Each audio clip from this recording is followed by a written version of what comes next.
अस्सलाम वालेकुम। Fourth year class chapter number 34 हम स्टार्ट करने लगे हैं, मैग्नेटिक फील्ड इफ़ेक्ट्स। ठीक है, इसमें हमने सबसे पहले टॉपिक पढ़ना है force on a moving charge in a magnetic field. तो सबसे पहले बच्चों आप लोगों को पता होना चाहिए मैग्नेटिक फील्ड क्या होता है। तो आप लोगों ने छोटी क्लासों में पढ़ा है कि जब भी हमारे पास कोई भी बार मैग्नेट हो, कोई भी मैग्नेट हो जिसके दो पोल्स होते हैं, आप लोगों को पता है नॉर्थ होता है और साउथ होता है, तो ये इस मैग्नेट को के इर्द गिर्द मैग्नेटिक फील्ड होता है। और मैग्नेटिक फील्ड आप लोगों को पता है नॉर्थ से स्टार्ट होता है और साउथ की तरफ जाता है, और अंदर मैग्नेटिक फील्ड जो है उसकी डायरेक्शन साउथ टू नॉर्थ होती है। इस तरह से एक लूप बनता है, ये मैग्नेटिक फील्ड है, मैग्नेट के इर्द गिर्द मैग्नेटिक फील्ड। ठीक है, तो एक मैग्नेट की वजह से मैग्नेटिक फील्ड पैदा होता है। और आप लोगों ने ये भी पढ़ा हुआ है कि जब भी कोई चार्ज मूव करता है तो वो अपने इर्द गिर्द मैग्नेटिक फील्ड पैदा कर लेता है। कैसे इसको हमने कैलकुलेट किया, ऑस्टर्ड एक साइंटिस्ट था, उसने बताया कि जब भी किसी वायर में से करंट फ्लो होता है, अब वायर में से करंट कैसे फ्लो होता है, जब भी हम इस वायर को बैटरी के टर्मिनल्स के साथ मिलाएंगे, तो ये देखें बैटरी के टर्मिनल्स के साथ मिलाया, ये वायर को हमने इसका एक टर्मिनल जो है बैटरी के पॉजिटिव टर्मिनल के साथ और दूसरा जो है उसको नेगेटिव टर्मिनल के साथ मिलाया, तो करंट की ये डायरेक्शन है, करंट इस डायरेक्शन में फ्लो होना शुरू हुआ। इसके इर्द गिर्द, इस वायर के इर्द गिर्द मैग्नेटिक फील्ड कायम हो गया। कैसे हमने इसको कैलकुलेट किया, राइट हैंड रूल की मदद से हम इसके इर्द गिर्द जो मैग्नेटिक फील्ड होगा उसकी डायरेक्शन जो है वो हम राइट हैंड रूल से मालूम कर सकते हैं।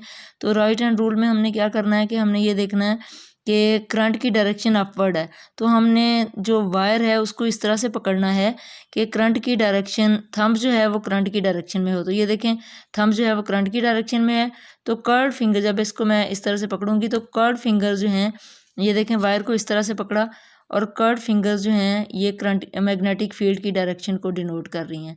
तो ये मैग्नेटिक फील्ड की डायरेक्शन है। तो मैग्नेटिक फील्ड देखें इस तरह से, इस डायरेक्शन में मैग्नेटिक फील्ड ऐसे, ये मैग्नेटिक फील्ड है। इस मैग्नेटिक फील्ड को भी हम बी से डिनोट करते हैं, मैग्नेटिक फील्ड को हमेशा हम बी से मैग्नेटिक फील्ड को डिनोट करते हैं। तो ये देखें जैसे हम एक बार मैग्नेट को के साथ अगर एक बार मैग्नेट हम एक और लेके आए, तो ये देखें ये बार मैग्नेट इस बार मैग्नेट को के ऊपर फोर्स एक्सर्ट करेगा, अगर ऑपोजिट पोल्स हैं तो अट्रैक्ट करेगा, अगर सेम है तो उनको रिपेल करेगा। तो जैसे ये दो मैग्नेट्स जो हैं इनका आपस में इंटरेक्शन होता है, एक दूसरे के ऊपर फोर्स एक्सर्ट करते हैं, इसी तरह से इस वायर के पास अगर हम एक बार मैग्नेट ले आए, ये देखें ये बार मैग्नेट अब हम इस वायर के पास ले आए जिसमें से करंट फ्लो कर रहा है, तो इसका ये वाला मैग्नेटिक फील्ड जो इसके इर्द गिर्द है ये मैग्नेटिक फील्ड, और ये इस बार मैग्नेट का जो मैग्नेटिक फील्ड है ये वाला, ये दोनों जो हैं एक दूसरे के ऊपर फोर्स एक्सर्ट करेंगे। तो वो जो फोर्स है हम देख रहे हैं इस वायर के ऊपर, अब ये वाला जो है इसके ऊपर फोर्स एक्सर्ट करेगा, और ये जो मैग्नेटिक फील्ड है ये वाला जो इस कंडक्टर की वजह से है, वो वाला मैग्नेटिक फील्ड इसके मैग्नेटिक फील्ड के साथ इंटरेक्ट करके इस बार मैग्नेट पे फोर्स एक्सर्ट करेगा।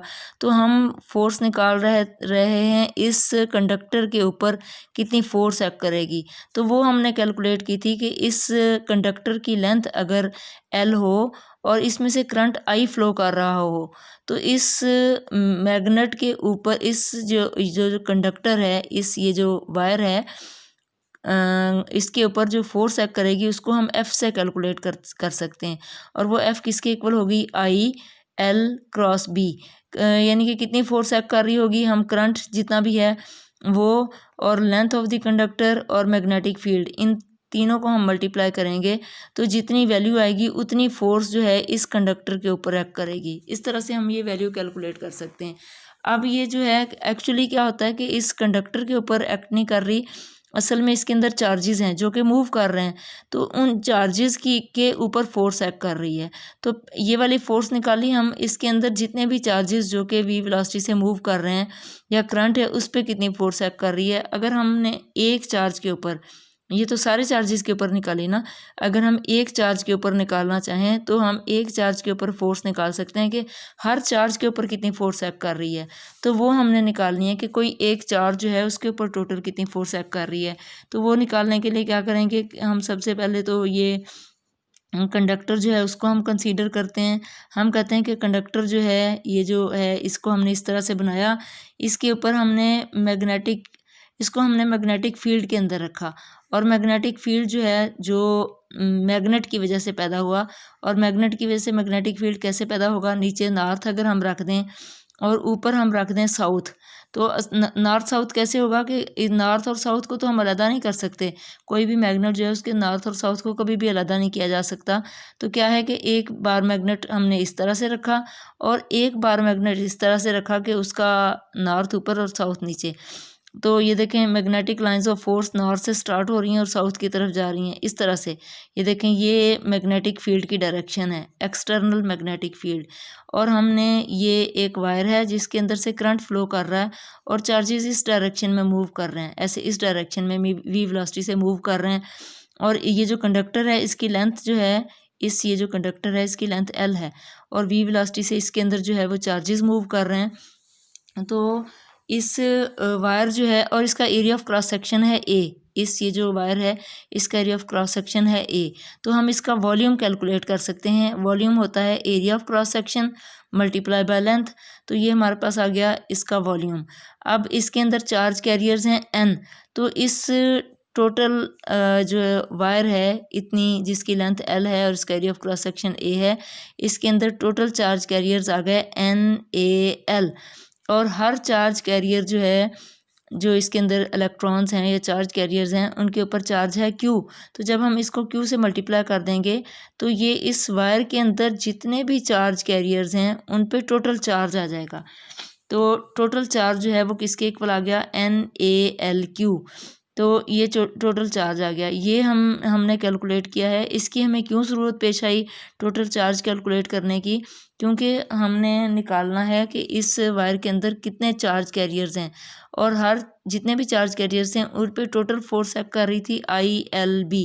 तो हमने जितने भी चार्ज कैरियर्स हैं उससे हम उसको डिवाइड करेंगे तो एक के ऊपर फोर्स आ जाएगी। जैसे हम कहते हैं कि अगर हमारे पास 10 किताबें हैं और उनकी कीमत जो है वो 100 रुपये है, तो एक किताब की कितनी होगी। तो हम क्या करते हैं कि 10 से उस 100 को 10 किताबों की कीमत 100 रुपये है, तो एक की निकालने के लिए हम 10 से क्या कर देते हैं उसको डिवाइड कर देते हैं, तो हमारे पास एक किताब की कीमत आ जाती है 10 रुपीज़। ठीक है।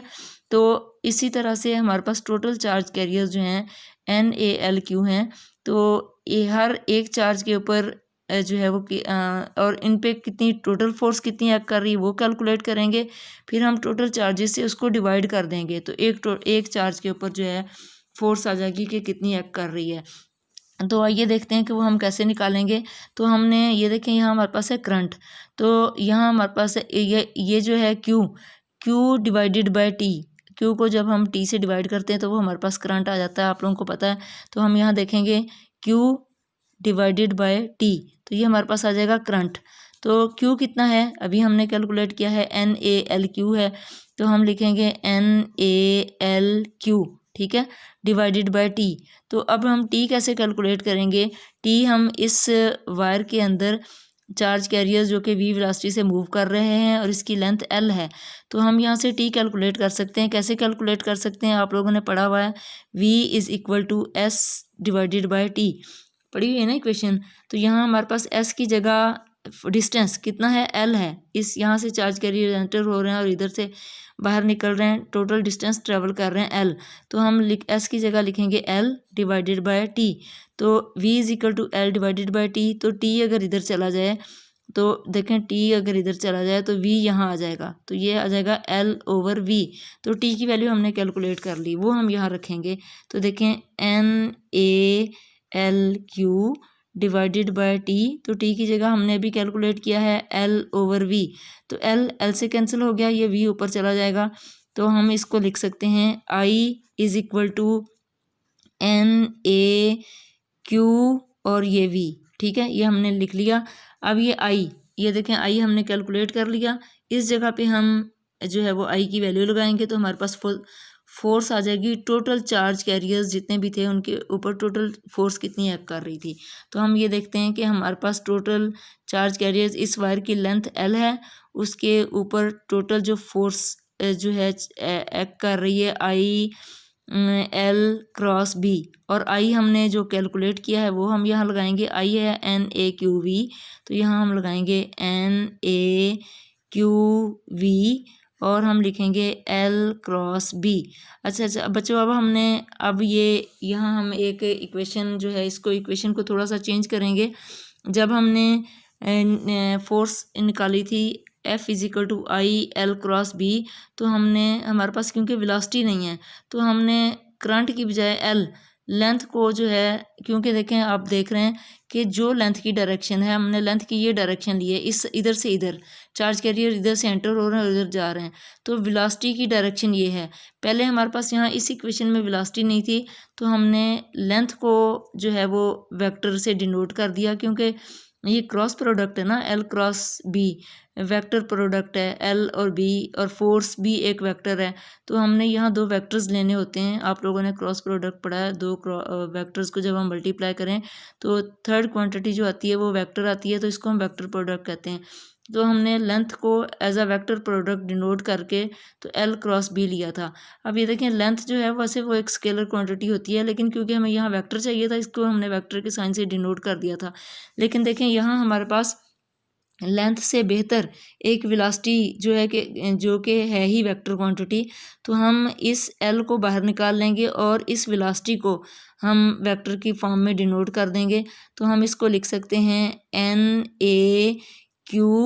अब एल को हम बाहर ले आएंगे, क्योंकि एल जो है बेसिकली एक स्केलर क्वांटिटी होती है, लेंथ एक स्केलर क्वांटिटी है। आपने किसी भी रॉड जो है उसकी लेंथ मालूम करनी है, तो आप इधर से मालूम करें या इधर से मालूम करें, इसको ज़ीरो पे स्केल में रखें या इसको ज़ीरो पे स्केल में रखें, तो आपके पास लेंथ जो है वो सेम आएगी। लेंथ स्केलर क्वांटिटी होती है। यहाँ हमारे पास मजबूरी ये थी कि हमारे पास कोई और वेक्टर नहीं था, तो हमने एल को वेक्टर से डिनोट कर दिया। लेकिन यहाँ हमारे पास वेलोसिटी मौजूद है, तो हम वेलोसिटी को अंदर ले जाएंगे वी क्रॉस बी। तो इस तरह से हमने, क्योंकि लेंथ की भी वही डायरेक्शन है, वेलोसिटी भी इधर से इधर, चार्ज कैरियर्स जो हैं भी वेलोसिटी के साथ इधर मूव कर रहे हैं, इसलिए हमने वेलोसिटी को डिनोट कर दिया। अब हमारे पास ये आ गई फोर्स। लेंथ, टोटल लेंथ जो है इसके अंदर, इस लेंथ ये एल है और वॉल्यूम वी है, इसके अंदर जितने भी चार्ज कैरियर्स थे उनके ऊपर टोटल कितनी फोर्स एक्ट कर रही है। अब हम इसको डिवाइड करेंगे टोटल चार्जेस के ऊपर, इसके अंदर टोटल चार्जेस कितने हैं। तो आपको मैंने बताया था कि टोटल चार्जेस जो हैं इस कंडक्टर के अंदर एन ए एल चार्जेस हैं इसके अंदर, तो हम एन ए एल से डिवाइड कर देंगे। तो जब हम इसको एन ए एल से डिवाइड कर देंगे, क्यों डिवाइड करेंगे, क्योंकि 10 किताबों की कीमत 100 रुपये है, तो एक किताब की कीमत निकालने के लिए हम 100 को 10 से क्या करेंगे, डिवाइड करेंगे। इसी तरह से ये टोटल फोर्स है इस कंडक्टर के अंदर, जितने भी चार्जेस हैं उनके ऊपर टोटल फोर्स है N A Q L V cross B. तो एक कंडक्टर के ऊपर फोर्स निकालने के लिए हमने क्या किया, एन ए एल से डिवाइड कर दिया। तो जब हम डिवाइड करेंगे तो ये हमारे पास कुछ क्वांटिटीज़ जो हैं, ये देखें, ये हमारे पास कैंसिल हो गई। तो अब हमारे पास आ गई फोर्स एक चार्ज के ऊपर।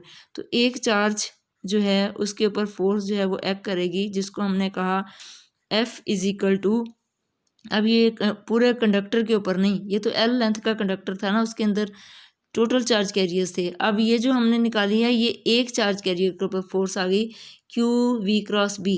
तो ये हमारे पास है एक, ये हमने कैलकुलेट करनी थी कि force on a moving charge in a magnetic field, तो वो हमने कैलकुलेट कर ली, वो हमारे पास आई F is equal to Q V cross B. अब आपको पता है वी क्रॉस बी ये साइन थीटा होता है, तो हम जो है हम इसको लिख सकते हैं वी बी साइन थीटा। और ये फोर्स जो है कब मैक्सिमम फोर्स एक्ट करेगी, जब इसकी वैल्यू जो है वो 1 के इक्वल आएगी, क्योंकि आप लोगों को पता है साइन 0 डिग्री जो है वो 0 के इक्वल होता है, साइन 90 किसके इक्वल होता है, 1 के इक्वल, और साइन 180 किसके इक्वल होता है, 0 के इक्वल। तो मैक्सिमम जो है साइन 90 पे है। साइन 90 का मतलब ये है वी और बी, वेलोसिटी और मैग्नेटिक फील्ड। ये देखें, ये वेलोसिटी की डायरेक्शन है और ये मैग्नेटिक फील्ड की डायरेक्शन, दोनों के दरमियान कितना एंगल बन रहा है, 90 का एंगल। तो 90 एंगल बनेगा, मैक्सिमम फोर्स एक्ट करेगी, तो 90 पे मैक्सिमम फोर्स। तो कितनी फोर्स आ गई, F is equal to Q V B. तो ये हमने फोर्स कैलकुलेट कर ली। यहाँ से हम B कैलकुलेट कर सकते हैं बच्चों। B हमारे पास है, B is equal to F over Q V. तो B क्या है, ये है हमारे पास मैग्नेटिक इंडक्शन, और मैग्नेटिक फील्ड स्ट्रेंथ भी इसको कहते हैं, मैग्नेटिक इंडक्शन भी कहते हैं। और ये मैग्नेटिक फील्ड स्ट्रेंथ या मैग्नेटिक इंडक्शन क्या है, ये एक फोर्स है जो कि मूविंग चार्ज क्यू पे एक्ट करती है, जो कि वी वेलोसिटी से मैग्नेटिक फील्ड बी के अंदर जो है वो मूव कर रहा होता है। तो ये है magnetic induction, magnetic field strength. इसको हम डिफाइन कर सकते हैं कि मैग्नेटिक फील्ड स्ट्रेंथ या मैग्नेटिक इंडक्शन क्या है, the force on a unit positive charge moving perpendicular to the magnetic field with velocity V. और इसके यूनिट्स बच्चों क्या होते हैं, टेस्ला। मैग्नेटिक फील्ड या मैग्नेटिक इंडक्शन, इसके यूनिट्स क्या हैं, टेस्ला। और टेस्ला किसके इक्वल है, टेस्ला है हमारे पास न्यूटन डिवाइडेड बाय कूलम्ब, और ये हमारे पास है मीटर पर सेकंड। तो ये हमारे पास टेस्ला के इक्वल आ गया। ये है हमने force on a moving charge in a magnetic field, ये हमने कैलकुलेट कर ली।